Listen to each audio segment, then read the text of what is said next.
TitleMatchNetwork.com. Who are your favorite guys to work with and least favorite guys? Oh, I don't know. I had a few least favorite, but yeah, most of the guys were good. Okay. Yeah, the kid that stabbed Bruiser Brody to death. Jose Gonzalez? He was a little cocksucker. Vader, yeah. And then I didn't understand the situation back in 78, I think it was, that he was a step kid of Gorilla Monsoon. Victor Quiñones you're talking about. Huh? Are you talking about Victor? Is that his real name? Yeah, Victor passed away, a couple years ago, yeah. Oh, he's dead? Yeah, His kid drowned in the swimming pool? Oh, no, I'm not sure which one you're talking about. I thought you were talking about Victor Quiñones from Puerto Rico. Is he the one that stabbed Frank Goodish? No, that's Jose Gonzalez. That's a totally different. That's an actual wrestler. The Invader. Oh, maybe I got my names mixed up. Maybe I'm talking out of place. Okay, we'll skip that. Okay. I don't want to accuse anybody of something that I don't know. What about your favorite ribs? Any ribs stick out? My favorite ribs? Well, that's hard to... I wasn't much of a ribber, I got ribbed a lot. I mean, being the world's strongest wrestler. I was a perfect setup guy, Well, let's get Patera on this or that. I mean, I was a fucking... I was a bullseye on the target, especially when I started, I remember one time I was wrestling Scrap Iron George Gadasky over in Bismarck, North Dakota, and I had a bunch of relatives from the Mandan, North Dakota, and Bismarck. My mom was born over in Mandan, right across the Missouri River from Bismarck. And so anyway, I'm in there wrestling. We get back in the locker room.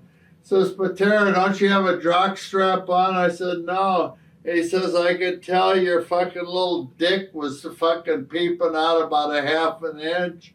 He says, I was embarrassed for you. I said, hey, just because I don't have a big cock doesn't mean that you pull out. He was Polish, good ask you. I says, you're just naturally a big prick. You got a big cock and you're just a big prick. And so I don't know how it was funny as shit how it evolved though. What do you miss about the business the most now that you're pretty much out of the business? Do you miss the road or? Do I miss the road?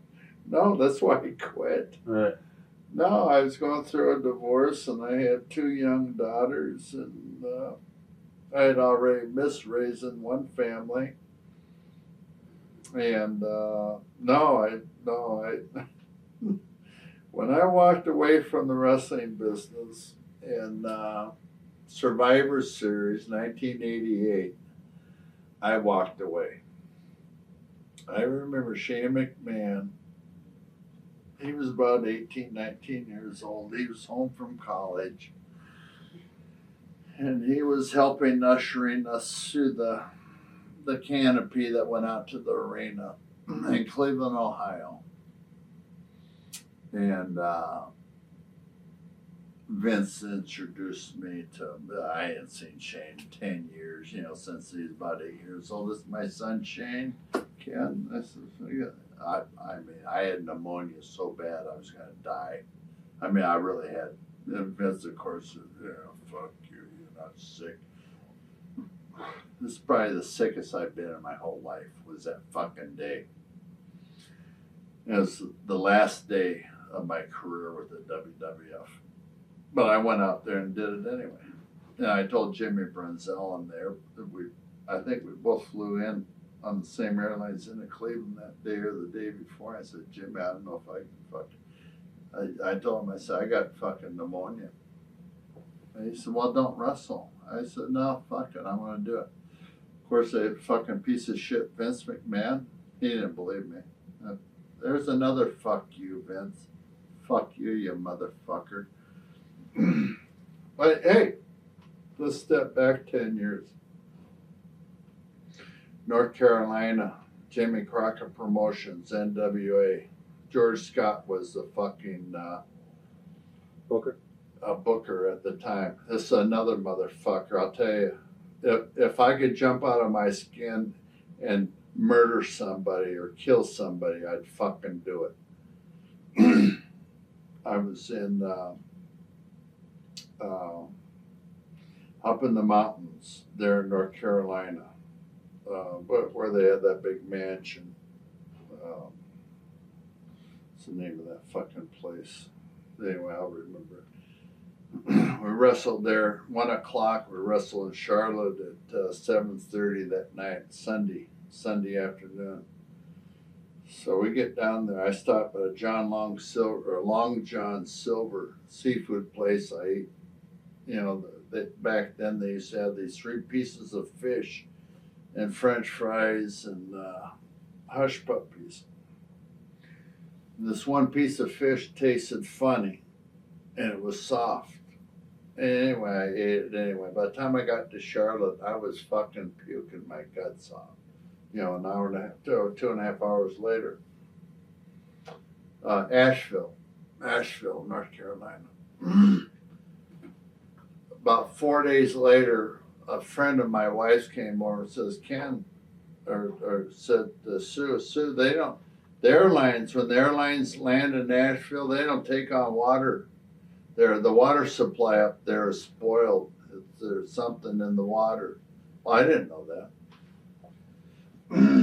Those motherfuckers, I went from 285 pounds to 225 pounds in 10 days. 10 fucking days. I was one of 2 people in the entire continental United States of America that was diagnosed with Paratyphoid Fever that year. One of 2 people. I was bench pressing 550. I was cleaning and military pressing 420, 430. Within 30 days, I was bench pressing. I couldn't even bench press the bar, 45 pounds. I couldn't move. I was almost paralyzed. John Studd was my tag team partner at the time. Him and Bobby Heenan would walk me to the ring and put me in the ring. I was Mid-Atlantic champion. And this went on for 2 months. George Scott, the motherfucker, because I was a Mid-Atlantic champion, he had to have me work every day. Fuck you, George Scott, and Jimmy Crockett, you know what was going on too. You motherfuckers. You fucking treated us like shit. I almost fucking died, but you don't give a fuck. You got your fucking $1 million. Same with you, Vince McMahon. Fuck you too. Fuck all these fucking motherfuckers. They're a bunch of worthless. Hey Vince, I just put me in your Hall of Fame for $5,000. Fuck. Well, I'd like to see you fuck Pat Patterson first. How's that?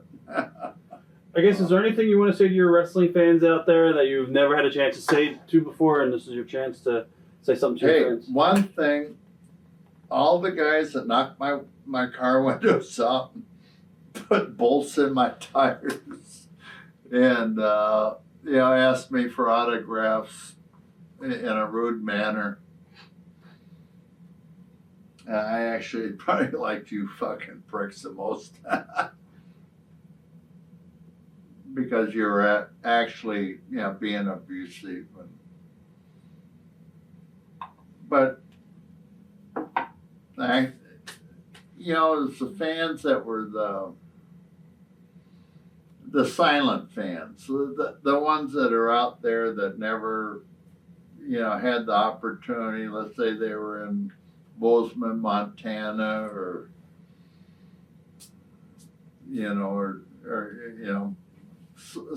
somewhere in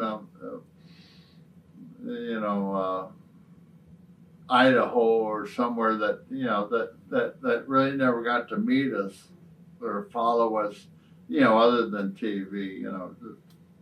From the bottom of my heart, I really appreciate the following, because without you people and the people in the big cities, of course, and whatnot, that this business wouldn't exist. It's just like any other business.